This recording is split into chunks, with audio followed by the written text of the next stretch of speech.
Praise lord అందరికీ. అందరూ ఎలా ఉన్నారు? బాగున్నారా? ప్రభువైన క్రీస్తు నామంలో అందరికీ శుభాభివందనాలను తెలియజేసుకుంటున్నాను. ఈ ఉదయకాలం కొరకు ఏర్పాటు చేయబడినటువంటి వాక్యాన్ని మనం ధ్యానం చేసుకుందాము. యోహాను రాసిన సువార్త 15వ అధ్యాయము 8వ వచనాన్ని మనము చదువుకుందాం. మీరు బహుగా ఫలించుట వలన నా తండ్రి మహిమపరచబడును, ఇందువలన మీరు నా శిష్యులగుదురు. దేవునికి స్తోత్రం కలుగును గాక.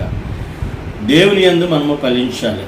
యేసుక్రీస్తు వారు ఈ లోకానికి వచ్చినప్పుడు కూడా అలాగే ఫలించారు. ప్రార్థన యందు ఫలించారు, పరిచర్య యందు ఫలించారు, అలాగే స్వస్థత కార్యాలు చేయడంలో ఫలించారు. మరి పాపుల కొరకు తన ప్రాణం పెట్టి తిరిగి మరి పునరుత్థానం పొందడంలో కూడా ఆయన ఫలించారు. ఈ ఫలితాన్ని కూడా, ఈ ఫలాలు కూడా ఆయన కోరుకుంటున్నాడు. ముందుగా మనం కూడా దేవుని యందు నమ్మిక ఉంచి విశ్వాసంలో ఫలించాలి. మంచి ఫలాలు ఇచ్చే చెట్టు వల్లే మనము ఆయన సన్నిధానంలో నిలబడాలన్నది ఆయన కోరిక, ఆయన ఆశ. ఆయన ఆశను మనం అందరూ నెరవేర్దాము. ఆయన ఆజ్ఞలను పాటిస్తూ ఈ లోకంలో ఫలించు మంచి ద్రాక్ష వల్లే మనం అందరము ఉందాము.